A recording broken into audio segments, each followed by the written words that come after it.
Welcome back, Sis Nation. My name's Sarah, and I'm your host today on Talking Sis podcast.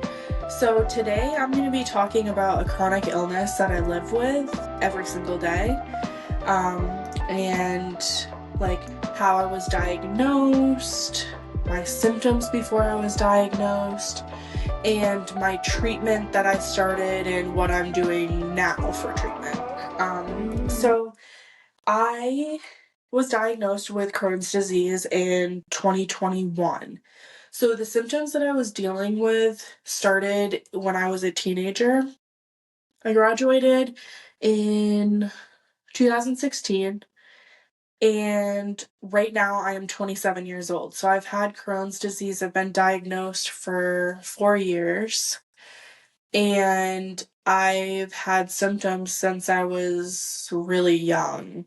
Definitely, I would say maybe like 13, 14, maybe around there. So my symptoms were like I was going to the bathroom, number two, like 10 times a day, and it was like urgent. Like it wasn't like I can hold it. It was like I need to go right now. And as like a teenager, that's extremely embarrassing and um something that you don't really necessarily talk about, that you, at least I held in and didn't feel comfortable talking about it with other people. Um, that it was super painful.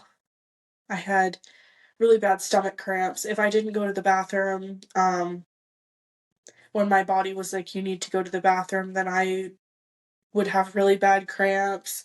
It would be really, really painful.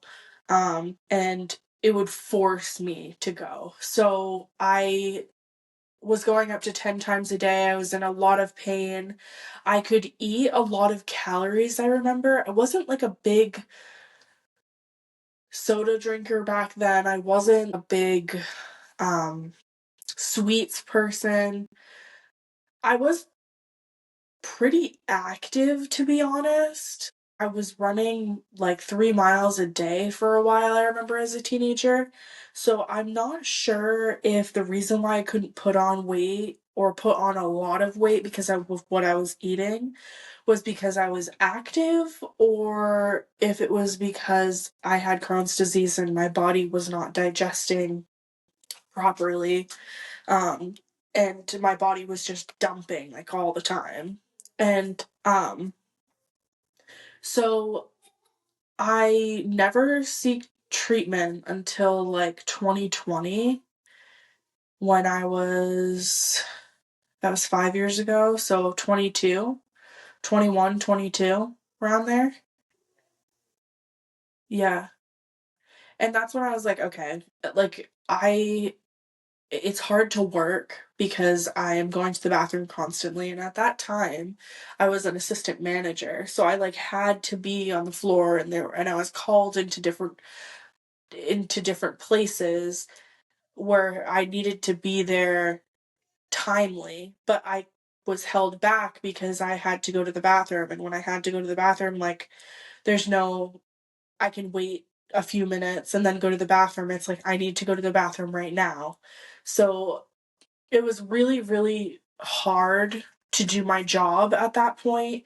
It was hard to be home and just not feel good.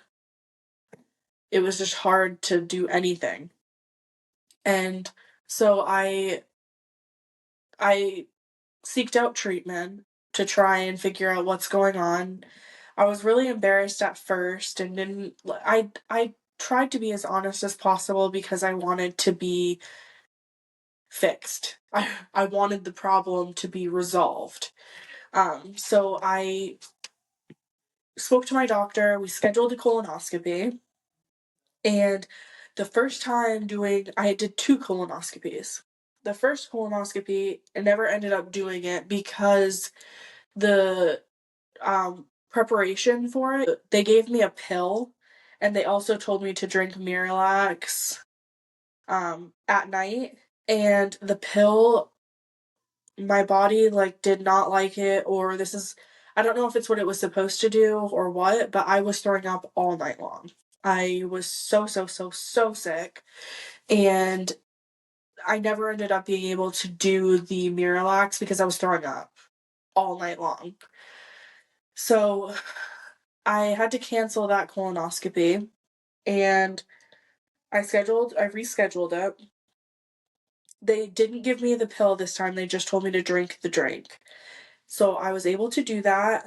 I didn't eat for 24 hours. I think the only thing I ate was popsicles, and that was it, I'm pretty sure. Um, and so then I took the Miralax at night, and it wasn't that bad, actually. It really was not that bad. The pill was horrible. The drink is not, it's tough to drink it, and it's tough to sleep, wake up, drink it, go back to sleep. Like, that was tough. But um, other than that, the preparation was not bad. So then I go into the hospital because I had my colonoscopy done at a hospital, and they put me into a room. My husband was there for this first part of it. They put my IV in, and then I just waited until they were ready for me. And then they pulled me back. My husband stayed back, and it was this really small room. I was surprised. It's not like a surgery or anything. And I was given something through my IV, and it made me really tired. So I don't know what that was. So I was like starting to get like really, really like limp and like closing my eyes, and it was forcing me to sleep. And then my doctor was like, "You guys forgot to turn her on her side." So they had to reposition me. I could not help them. I tried my best, but everything was so heavy. My doctor was really upset. So in the middle of my colonoscopy, I actually ended up waking up, and not completely because they would put me right back out. But I do remember my doctor saying, "Oh, I think this is Crohn's disease. I'm almost positive this is Crohn's disease." I remember her saying that. So they finished my colonoscopy. I'm pushed back to a room, and I start waking up from the anesthesia or whatever they gave me. And my doctor comes in when I'm a little bit more awake, and she's like, "So I tell her, I was like, "So I heard you talking. I remember I woke up in my colonoscopy. I remember you saying that you think it's Crohn's disease." And at this time I actually knew somebody that had Crohn's disease, and it gave me hope. And this is hard for me to say to people because I feel like people don't understand unless you have a chronic illness and you're struggling and you're trying to figure out what's going on with you. But I almost got like not excited, but I was happy that we are finally figuring out what what I'm going through, like what I can finally start treatment to hopefully help me feel better. And so I was happy, like excited almost. And it's not I'm excited for Crohn's disease and what's to come because I know that it's a really long road, and I'm going to be in pain, and I'm going to be in remission, I'm going to be not in remission, I'm going to be struggling like a lot most of the time. But when she said that she thinks it's Crohn's disease and she wants to confirm it with an MRI, I was just so happy. I really was. I was just so excited. I wanted to do the next steps. Like, I wanted to do the MRI right then and there. Like, let's get this confirmed and start treatment. Because I want to feel better. I want to live my life and not be embarrassed or have to, when I go to a restaurant or when I go to shopping, like I have to look when I walk in, okay, where's the bathroom? Just in case I have to go to the bathroom. I don't, or when I'm in the car and I'm like, I have to go to the bathroom, but you're in the car, you're on the interstate, like you're nowhere near a bathroom. I just was happy. I wanted to start treatment right there. So I leave, I'm scheduled for my MRI, and I go to my MRI. I do the preparation for that. So for your abdomen, your intestines and stuff, you have to drink this liquid. And oh my God. some people have like this like flavored lemon. This stuff tasted like cardboard. And it was like a cup like this tall, and it was round, and it was like this tall, and you had to drink at least two of them. And they want you to drink three, but you have to at least drink two of them. My first MRI to hopefully figure out a diagnosis. And I'm like trying so hard to drink this stuff, but I'm like dry heaving, and I'm telling them, I'm like, I don't think I'm gonna be able to drink this. Like, I think I might throw up. And they're like, if you throw up, then we have to reschedule you. And I was like, oh no, I can't do this again. I can't be rescheduled. And so I end up finishing, and I'm like dry heaving, but I don't know how I did it. I ended up like calming myself down and doing like this breathing exercise to really help me. I was not expecting this at all when I went in for my MRI. I didn't think I would have to drink this liquid. So this took, it took like a few hours to fully drink that and do the MRI. And the MRI, I think, was at least an hour long. They had to do a bunch of different like images and stuff. But I'm done with my MRI. I was able to drink it without throwing up, and I complete my MRI, and now I just wait for my doctor to call me, and she does. She calls me, and we talk, and she says, yes, this is Crohn's disease. And she mentioned a few other things I remember that were going on with my body, that I don't necessarily want to talk about, but there were a few other things that I needed to take care of as well, and that's why I was feeling so sick. So I was finally seeking treatment, and I was finally like seeing somewhat of an improvement. I wasn't seeing much, but I definitely was seeing a little bit of an improvement. Um and so because my doctor wasn't happy with the improvement, then we swapped to a different medication, and this was I can't I think my first medication was budesonide,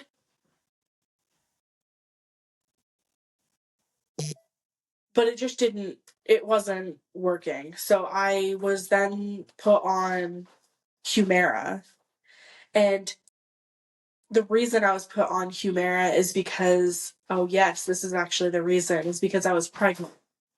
So she put me on Humira because it had been like on trial for pregnant women, being safe for pregnant women or something like that. So yeah, I was put on Humira, and guys, this is an injection that you inject into your thigh or your stomach every 2 weeks. Um, and it helped with the inflammation and stuff. And when I tell you, I felt so good.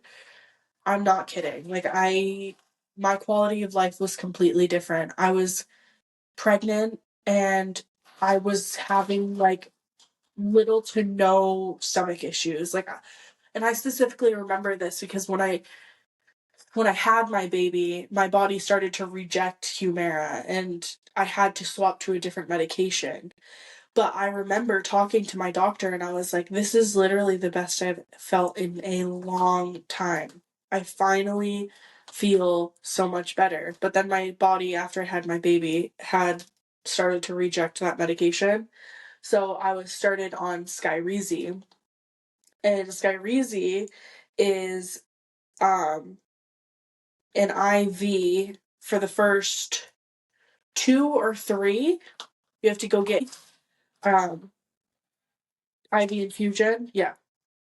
And so I went and I did that, and then I started on this like little device, and this is what I'm currently on today. It goes to your leg, or you can put it on your stomach, but I never ever put on my stomach. It comes in a package where there's a device in it, and then there's like a little cylinder of your medication, and you flip the tab open, you put the medication in, you lock it in place, and then you tear the tape off from the back and you tape it to your leg, and then you push this like little round button and the needle goes into your leg. And that button starts the infusion, and it puts the needle into your leg, and it starts infusing over 5 minutes, and you can do light activity, like you can walk around. It does feel a little uncomfortable if you're walking around, so I recommend, especially with a medication like this and how expensive it is, to just relax until it's done. But Skyrizi has been great. I still have moments like recently, um, when I was supposed to take my next dose of my medication, the 2 weeks before that, I was not feeling good. But I deal with many other things. Like I deal with lactose intolerance and IBS, and I just was dealing with a lot of those symptoms. I think something that I need to work on, I know this because it's really important for people with Crohn's disease, is diet. But diet is a really touchy topic for me because I feel like if I change up my diet, I always find things that I can't eat, that my body can't digest, that I don't enjoy necessarily eating. I used to love green pepper. I used to love it. I used to eat it like an apple. My whole childhood, I would eat green pepper like an apple. I just loved it. And I can't eat it anymore because my body can't digest it and it hurts my stomach, and it's really, really discouraging. I can't have lettuce anymore because my body can't digest it. I can't have any sort of nuts because my body can't digest it. I can't eat foods that when I was younger I used to eat and enjoy, and now I feel like I can't eat anything. And as I've gotten older, my diet has definitely gotten a lot worse. I eat pizza. I actually just had pizza recently, and pizza hurts my stomach because of the cheese, because I'm lactose intolerant. And but it's like who wants to give up pizza? If you're a pizza lover, like who wants to give up pizza? Um I noticed that when I ate chicken the other day, chicken hurt my stomach. So trying to do a diet and eat a certain way is really discouraging for me, because I feel like every time I try something new or I try something, that my body just rejects it. And I don't know. It's really hard. I've been struggling with that lately. So, um, so yeah, that is my story. That is what I've dealt with. I feel definitely much better than when I did undiagnosed. I have really been enjoying Skyrizi. It's been really, really helpful and helped my quality of life, and I feel more normal now. Um, so that's been really, really nice. So yeah, that was my journey through getting diagnosed with Crohn's disease.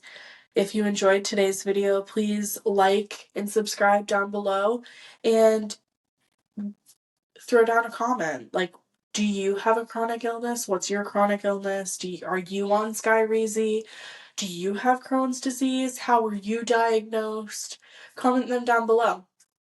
But thank you so much for watching today's episode of Talking Sis with me, Sarah, and I hope you have a good day.